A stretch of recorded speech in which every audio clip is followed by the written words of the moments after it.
ngasi video sidi earning gi video ni ko mayam yumda famna nongmada rupa lising mari degina lising manga phawba kari karamna tanba yai habido mayam sigi video sida uchrake mayam adudi yengne siko hello jinu mayam khramjari mayam nukmu mayam ngasi gi video sidi yamna interesting oiba video ni ko mayam loi phawa jimna si aingono thokiba real story ni do aina nongmada kari karamna nongmada rupa lising mari phawba tan khiyabdo mayamda asi wari se lijarake bako ado mayamda asumba thoiba se thokdana ba haidana aina video se semjarakpani matung haidi section na bagi damakta mayam gi damakta ado wari se lijarake ahamada aingondo thokiba thodok se kari karamna thoibano habdo amda lijarake bako thokiba thodok se mayam aingonda miyamna whatsapp ta text torakpane bako text torok pase patok jarake adu matung mayam da hajrake hoji ahamda ai screen mobile sigi screen se uchrake ahamda ai gi video recording undang tok thokpa hoge ko aduga mayam da ulake kari kamana oirino habido adu scroll toge mayam bhagbira mayam da janglake ko engonda miyam ni unknown number am ni ko message torokhi ko ahamda haire hello aidi khangdabanina kana aina message tore daigidi haire good day I am HR Nicole of Google promotion department markse HR amani Nicole gi Google promotion department dagi torokone I'll pay you 203 rupees for initial salary if you rate 5 star on some place in Google Maps hai ko karigumba ma haiba ai engonda lupa chani ga lupa hum pirakani karigumba salary hadi salary oina karigumba nangna Google Map ta changaga rating pi bata arti ko rating diso 5 star pi diba ko ado duma haire doi keno if you do more tasks you can earn up to 5000 rupees kaiguma nangna ataisu tax asi tawba tardi lupa lising manga phawba nang tan bangani duigidi kariguma nang pamde reply yes or okay so I can guide you kariguma nangna pamadi okay natraga yes aro tuai aisu senai sibu kana na pamda ba leigeba ado aina haira yes I want aina haira okay te ko da mana aingonda sumaina Google Map ki link thare Google Map ki link thakpadagi aina tharakla matungda magi link se click tawra changaga magi rating sing se manga se piraga all are fine kaina aina comment bisal leba ko si pisan badagi di dum ure ko dagi ma haide great now let's claim your 203 rupees salary do you have telegram right nangonda telegram lebra to aina ba telegram lei yes lei agi ade akomda sumaina mana angona link ka pide telegram gi asia click tawraga haire once she gave you salary code just send me your code for verification so I will process your 203 rupees salary okay to ma asia click tawra muthungda salary code ama mangon digi lawai lawra muthungda aina adu do mangon da salary code to mangon tha dene ba ji gi mi se thari tharakla muthungda salary code thare khole lore processing mam tawre processing puino code an lore akomada engonda ma salary gi verification code pire dagi de engonda hire name and age gender dagi kai thok to adu wada mam hire ko aisu fill tawraga number dagi age dagi ming dagi thara ko do kharam na engonda hai mi sing sigi eno se scam ne ba ko si poche pra adu idi kari gumba hai 25 gi mathak hai gi ta de moi ase se hai di thabak se tawhandi hai ba ko do aina ai dum ai real age dum hai ja de ko ina kotna lore unmak tawno kotna lore adai nga hangudung da bank account gi details piro telegram dai changya bako telegram se changa go hoji ko telegram se ga changa ga mu telegram gi alexa ga wari sana bodo adu mu ucharak ke bako se sine go alexa ba sigolo na connect tawre mutung da man thar bo khotpa dai gi de aisu thare bako thar mutung da danit kai ka haidi dum salary ke code pi lore ba ado lore mutung da sumai tawde engonda pura aisu bank account gi details pi de bako bank account ga pi dana IFSC code ka lemna mangan jabra paisa phang bagi pose aduna aisu dum continue चथर पोसे करी तब जाबो सूम चुम्नगी account number पीरगा PIN भी हाइसोरी आईगी आईबीसी कोड पीरगदी मखोइना आईगी अकाउंट दगी बैलेंस कप ngमगदम नतेबको अदुना मरमगा एसु दुम पीजेबा पीबसे खोटपसे अकोमदा मोय तुम तौरगा कईगा तौबदगी ngak मथुंगदा आईगी पैसा से चंगीने लुपा चनीगा मैम द उचरकेको से स्क्रीन द लेबको लुपा चनीगा कइनो करी हाय लुपा हम चंगीने आई टाक्स अम तौगिबदो अदु आई सुम तौबदेको मान हारे अकोमदा every day you can complete 20 tasks. If you complete 20 tasks, 12 tasks, you will get a bonus 500 in addition to your total salary of 600. If you complete 20 tasks, you will get a bonus 12 in addition to total salary. And kaigino ma'am हारे बको करिगुम्बा नंगना अयुना हारे बको 20 tasks तब तारदी 20 tasks 12 tasks तब तारदी लुपा चंगा bonus फंगनी अदुगा चंगा फंगनी अदगी अकोमदा इफ यू कंप्लीट 20 tasks कई 20 tasks कंप्लीट तब तारदी आइगोना बोनस होइना लुपा लिसिंग अमगा चनी फंगनी हाबको दोगैगिदी sorry bonus of 1200 in addition to the total salary of लिसिंग अमदगी टोटल नंग आइगोना हाइसे माना लुपा लिसिंग अनिगा चातर फंगनी हाबको if you skip tasks you will only be paid 20 rupees per rating task कईगुम्बा इना असिदा स्किप तब तारदी मोय लुपा 15 तौना रेटिंग पीने हायको अदगी ग्रुप टास्क वर्किंग आवर्स मोसे अयुकी पुंग 10 दगी हौरगा पुंग 9 मखाय फावबा तौरीबको अदुगैगिदी अइगोंदा अइ सुम तौरे तौबदगी पोतो मोय टास्क थाबा हरेबको गूगल मैप लिंक थाबा हरेबको अइ सुम लिंक थाबा मतुंगना रेटिंग पीदना कोतना तौरेबा तौबदगी रेटिंग पीदना स्क्रीनशॉट का थादना कोतना तौरेबा तौबदे कंप्लीट तौरपदेको अइ दुमाइ तौना टास्क अमम लुपा 50 तौना फंगेबको कंप्लीट तौबदगी खोटपदगी दु नमितो पैसा लोगे थारेने लुपा 100 अमको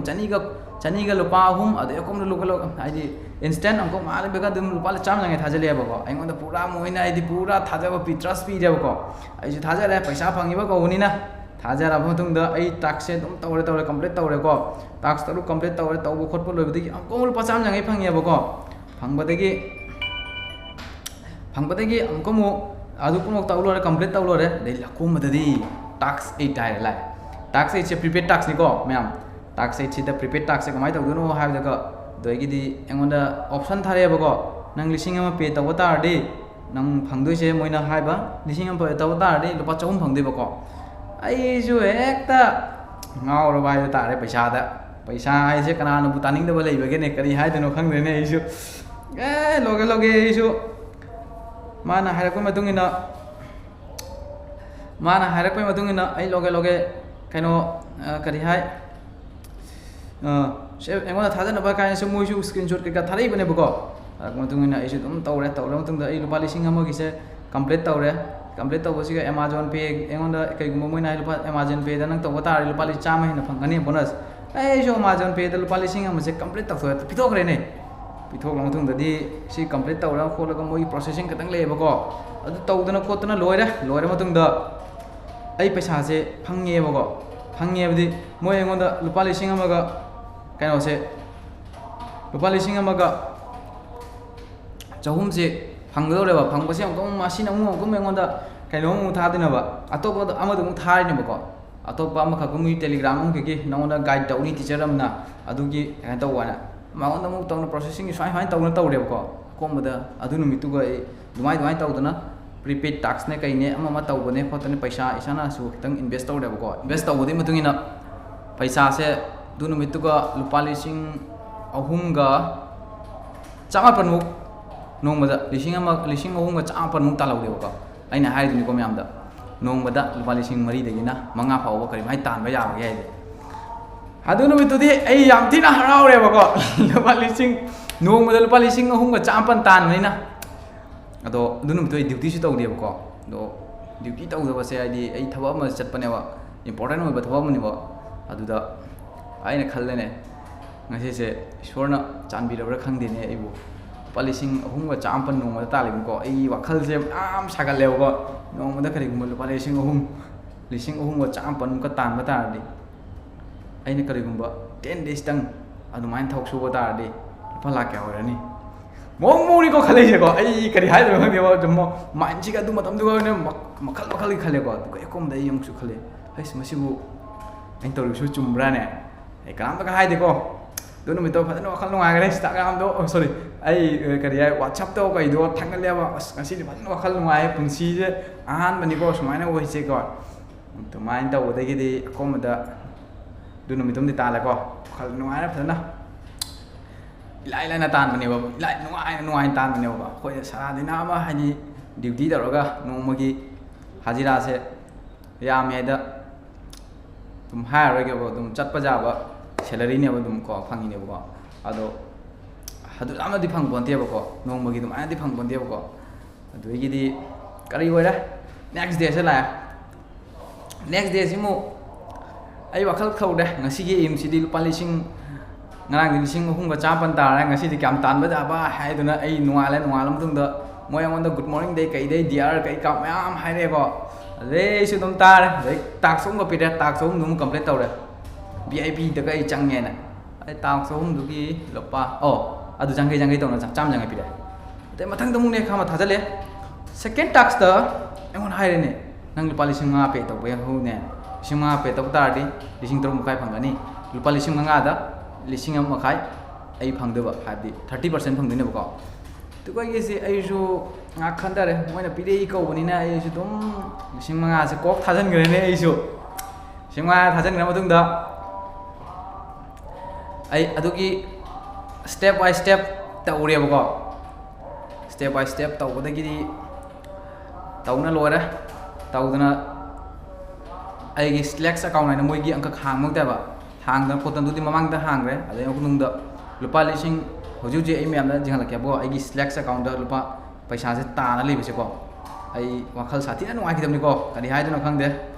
ꯃꯌꯥꯝꯗ ꯎꯠꯆꯔꯛꯀꯦ ꯑꯩꯒꯤ ꯁ꯭ꯂꯦꯛꯁ ꯑꯦꯀꯥꯎꯟꯗ ꯍꯧꯖꯤꯛ ꯁꯤꯅꯤꯀꯣ ꯁꯦ ꯃꯌꯥꯝꯗ ꯎꯠꯂꯛꯀꯦ ꯁꯦ ꯑꯩ ꯍꯧꯖꯤꯛꯁꯦ ꯂꯨꯄꯥ 3,500 ꯁ꯭ꯂꯦꯛꯁ ꯑꯦꯀꯥꯎꯟꯗ ꯑꯩ ꯇꯥ ꯂꯩꯔꯤꯅꯦꯕꯀꯣ ꯑꯩ ꯂꯨꯄꯥ 5,000ꯗꯣ ꯂꯧꯊꯣꯛꯄ ꯉꯝꯗ꯭ꯔꯦꯕꯀꯣ ꯉꯝꯗꯕꯩ ꯃꯔꯝꯁꯦ ꯑꯩ ꯂꯤꯖꯔꯒꯦꯕꯀꯣ ꯑꯗꯣ ꯂꯨꯄꯥ 5,000 ꯄꯤꯈ꯭ꯔ ꯃꯇꯨꯡꯗ ꯃꯣꯏꯅ ꯍꯥꯏꯔꯦ ꯅꯪ 1,500 ꯐꯪꯒꯅꯤ ꯐꯪꯁꯨ ꯐꯪꯉꯦ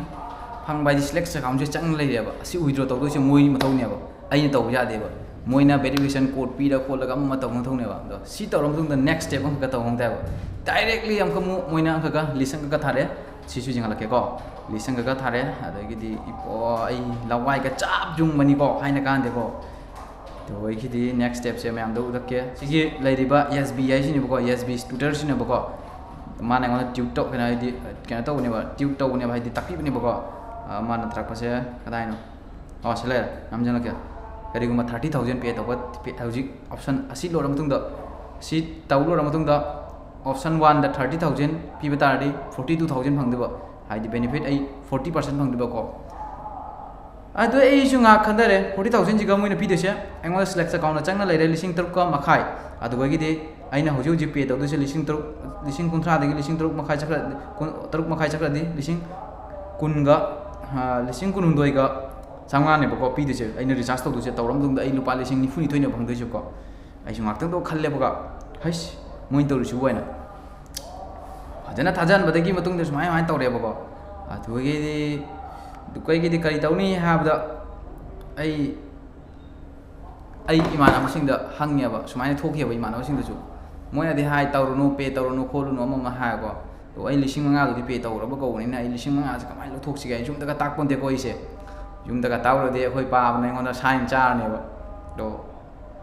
ꯑꯩꯉꯣꯟꯗ ꯃꯥꯡꯉꯤꯁꯦ ꯑꯗꯨꯃꯥꯏꯅ ꯇꯧꯕꯗꯒꯤ ꯑꯩ ꯄꯦ ꯇꯧꯗꯕꯗꯒꯤ ꯍꯧꯖꯤꯛꯀꯤ SBI ꯁꯤꯅꯉꯣ ꯃꯌꯥꯝ ꯑꯃ ꯀꯟꯇꯦꯛ ꯇꯧꯔꯦ ꯁꯨꯃꯥꯏꯅ ꯇꯧꯅ ꯑꯩꯅ ꯍꯥꯏꯔꯦ ꯑꯩ ꯁꯦꯟ ꯇꯥꯡꯕ ꯂꯥꯛꯄꯅꯦ ꯁꯤꯒ ꯑꯩ ꯁꯦꯟ ꯄꯤꯕ ꯂꯥꯛꯄ ꯅꯠꯇꯦ ꯀꯔꯤꯒꯨꯝꯕ ꯁꯦꯟ ꯄꯤꯕꯒꯤ ꯂꯥꯛꯄ ꯇꯥꯔꯗꯤ ꯑꯩ ꯀꯔꯤ ꯃꯍꯨꯠ ꯇꯥꯒꯦ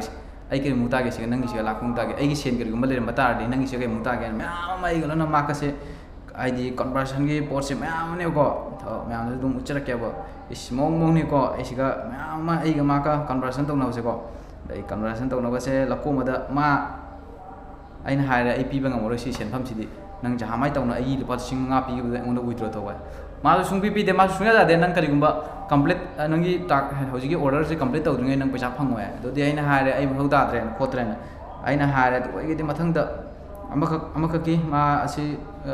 ꯔꯤꯁꯤꯞꯁꯣꯅꯤꯁ ꯍꯥꯏꯅ ꯑꯃꯈꯛ ꯂꯩꯀꯣ ꯕꯤꯅꯤꯇꯥ ꯍꯥꯏꯅ ꯃꯁꯤꯅꯁꯨ ꯑꯩꯉꯣꯟꯗ ꯂꯣꯒ ꯃꯌꯥꯝ ꯇꯧꯔꯦꯕꯀꯣ ꯑꯗꯣ ꯑꯩ ꯃꯥ ꯇꯥꯛꯁ ꯊꯥꯔꯛꯑꯦ ꯇꯥꯛꯁꯤꯡꯗꯣ ꯀꯝꯄ꯭ꯂꯤꯠ ꯇꯧꯔꯦ ꯑꯩ ꯂꯨꯄꯥ ꯀꯝꯁꯦ ꯀꯝ ꯍꯧꯖꯤꯛ ꯍꯧꯖꯤꯛ ꯇꯥꯛꯁꯇ ꯆꯪꯉ ꯂꯩꯔꯤꯁꯦ ꯇꯥꯛꯁꯇꯒꯤꯁꯨ ꯀꯝꯄ꯭ꯂꯤꯠ ꯐꯪꯖꯕꯁꯦ ꯂꯨꯄꯥ 1,150ꯅꯤꯀꯣ ꯑꯗꯣ ꯑꯩꯒꯤꯗꯤ ꯁꯤꯒꯅ ꯇꯥꯛꯁ 2 ꯈꯛꯇ ꯀꯝꯄ꯭ꯂꯤꯠ ꯇꯧꯖꯔꯕꯅꯦꯕꯀꯣ ꯂꯨꯄꯥ 100 ꯇꯧꯅ ꯂꯨꯄा 200ꯅꯦꯕꯀꯣ 2,100 ꯑꯩ ꯁꯤꯒ ꯔꯤꯚ꯭ꯌꯨꯗ ꯇꯥ ꯂꯩꯔꯕꯒ ꯂꯨꯄꯥ 3,650ꯒ ꯑꯗꯨ ꯑꯩꯒꯤꯗꯤ ꯀꯩꯅꯣꯒꯗꯤ ꯀꯌꯥ ꯁꯨꯔꯒꯦ ꯂꯨꯄꯥ 3,650 ꯑꯗꯨꯒ ꯑꯩꯒꯤꯗꯤ ꯀꯩꯅꯣ ꯂꯨꯄꯥ 2,200 ꯑꯗꯣ ꯁꯣꯟꯗ ꯑꯩꯅ ꯀꯔꯤꯒꯨꯝꯕ ꯄꯩꯁꯥꯗꯣ ꯄꯤꯕ ꯇꯥꯔꯗꯤ ꯂꯨꯄꯥ 19,000 ꯄꯨꯔꯥ ꯇꯣꯇꯦꯜ ꯑꯩꯅ ꯃꯣꯏꯗꯩ ꯇꯥꯟꯗꯣꯏꯁꯦ ꯂꯨꯄꯥ ꯀꯩꯅꯣꯅꯦꯕ ꯇꯥꯟꯗꯣꯏꯁꯦ 10,000ꯃꯨꯛꯅꯤꯀꯣ ꯅꯣꯡꯃꯗ ꯇꯥꯟꯗꯣꯏꯁꯦ ꯑꯗꯣ ꯑꯩ ꯄꯩꯁꯥꯗꯣ ꯄꯤꯗ꯭ꯔꯦꯕ ꯑꯩꯈꯣꯏꯒꯤ ꯍꯤꯟꯗꯤꯗ ꯍꯥꯏꯗ꯭ꯔꯅꯦ ꯂꯥꯂꯆ ꯕꯨꯔꯤ ꯕꯂꯥ ꯍꯥꯏꯕ ꯑꯗꯨꯃꯥꯏꯅ ꯇꯧꯗꯅ ꯍꯥꯏꯗꯤ ꯍꯧꯖꯤꯛꯀꯤ ꯑꯩ ꯄꯩꯁꯥꯁꯦ ꯑꯗꯨꯝ 42,000 ꯍꯦꯟꯅ ꯐꯪꯖꯒꯗꯅꯦꯕꯀꯣ ꯑꯗꯣ ꯑꯩ ꯄꯤꯍꯧꯗ꯭ꯔꯦꯕ ꯄꯤꯗꯕ ꯃꯇꯨꯡꯗ ꯄꯤꯗꯅ ꯅꯨꯃꯤꯠꯇꯣ ꯅꯨꯄꯤꯗꯨꯒ ꯑꯩ ꯍꯧꯖꯤꯛꯀꯤ ꯃꯃꯤꯡꯗꯤ YSBꯅꯦꯀꯣ YSB ꯍꯥꯏꯅ ꯑꯗꯣ DPꯁꯨ ꯅꯨꯄꯤꯒꯤ ꯊꯝꯃꯤ ꯖꯥꯕꯨ ꯑꯣꯏꯔꯣ ꯅꯨꯄꯥꯔ ꯅꯨꯄꯤꯔ ꯑꯩꯗꯤ ꯌꯦꯡꯕ ꯃꯊꯧ ꯅꯠꯇꯦꯕ ꯑꯩ ꯄꯩꯁꯥꯒ ꯔꯤꯂꯦꯇꯦꯗꯅꯦꯕ ꯑꯗꯣ ꯉꯥꯡꯅꯕꯗꯩ ꯈꯣꯠꯅꯕꯗꯩ ꯑꯩ ꯃꯥꯒꯁꯦ ꯇꯔꯀ ꯐꯖꯅ ꯖꯦꯠꯅꯕꯗꯩ ꯃꯇꯨꯡ ꯏꯟꯅ ꯑꯀꯣꯟꯕꯗꯗꯤ ꯃꯥ ꯅꯣꯡꯉꯥꯜꯂꯒ ꯑꯃꯨꯛ ꯐꯣꯟ ꯇꯧꯔꯦ ꯑꯩꯅ 19,200ꯒ 1,500 ꯄꯤꯕꯗꯨꯒ ꯃꯥꯅ ꯍꯥꯏꯔꯦ ꯃꯥ ꯀꯩꯅꯣꯒ ꯉꯥꯡꯅꯔꯦ ꯃꯥꯔꯆꯦꯟꯒ ꯉꯥꯡꯅꯗꯅ ꯂꯨꯄꯥ 19,950 ꯄꯦ ꯇꯧꯔꯣ ꯑꯗꯨ ꯑꯣꯏꯇꯥꯔꯗꯤ ꯅꯪꯒꯤ ꯄꯩꯁꯥ 30,000ꯅ ꯀꯌꯥꯅꯣ ꯍꯥꯏꯕꯅꯤꯀꯣ ꯐꯪꯒꯅꯤ ꯍꯥꯏ ꯑꯗꯨ ꯑꯩ ꯍꯥꯏꯔꯦ ꯃꯉꯣꯟꯗ ꯃꯌꯥꯝ ꯑꯩ ꯑꯗꯨ ꯌꯥꯝꯅ ꯁꯨꯃꯥꯏꯅ ꯁꯦꯟ ꯇꯥꯟꯕꯒꯤ ꯃꯊꯧ ꯇꯥꯗꯦ ꯅꯪ ꯑꯩꯅ ꯄꯤꯈꯤꯕ 5,000ꯗꯣ ꯑꯗꯨꯗꯒꯤ ꯅꯪ ꯂꯨꯄꯥ ꯈꯥꯏꯕꯣꯝ ꯑꯃ ꯄꯤꯔꯣ ꯑꯩ ꯁ꯭ꯂꯦꯛꯁ ꯑꯦꯀꯥꯎꯟꯗ 3,650 ꯂꯩꯔꯤꯅꯤ 3,650ꯗꯨꯒ ꯅꯪ ꯂꯧꯊꯣꯛꯑꯒ ꯑꯩꯉꯣꯟꯗ ꯈꯥꯏꯕꯣꯝ ꯄꯤꯔꯣ ꯅꯪ ꯈꯥꯏꯕꯣꯝ ꯂꯧꯖꯔꯣ ꯍꯥꯏꯅ ꯑꯩꯅ ꯑꯗꯨꯃꯥꯏꯅꯁꯨ ꯍꯥꯏꯔꯕꯅꯦꯕ ꯃꯥꯅ ꯌꯥꯗꯦ ꯅꯪ ꯑꯗꯨꯃꯥꯏꯅ ꯇꯧ ꯌꯥꯗ꯭ꯔꯕꯅꯤꯅ ꯑꯩꯁꯨ ꯍꯥꯏꯔꯦ ꯑꯩ ꯃꯥꯡꯖꯕꯁꯦ ꯀꯌꯥꯃꯨꯛꯇꯤ ꯃꯥꯡꯉꯦ ꯍꯥꯏꯕꯗ ꯑꯩꯅ ꯑꯗꯨꯒꯤ ꯂꯨꯄꯥ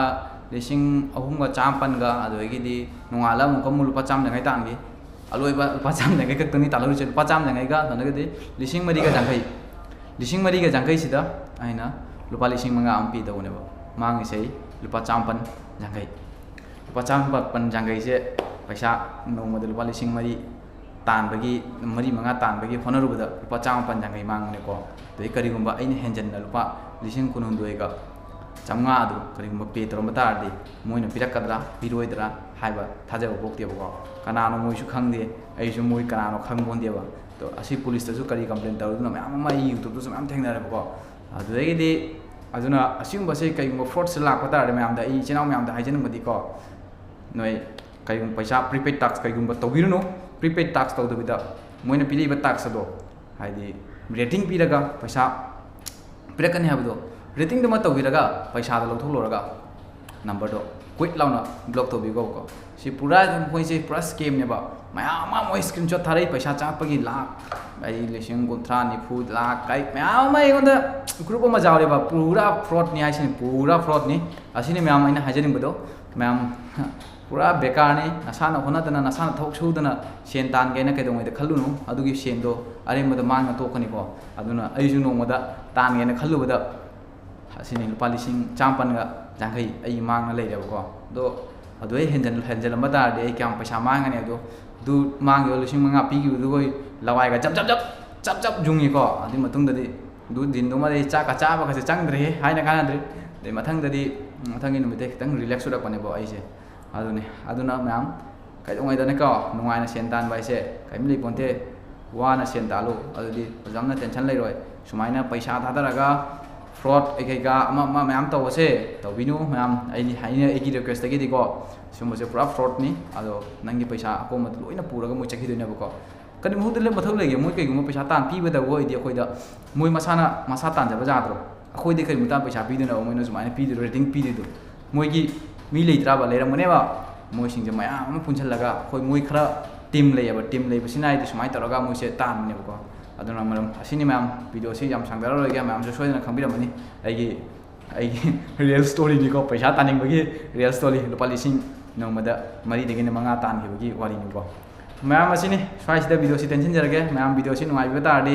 सब्सक्राइब अमदि लाइक तौसनबिरमु अदुगा फेसबुक पेज दगे करिगुंबा जिंगिबा तारदि मयाम इचिनाव मयामसु सोइदना पेज असिबु फॉलो तौसनबिरमु मयाम अदुदि काइनेमरसि मथंगी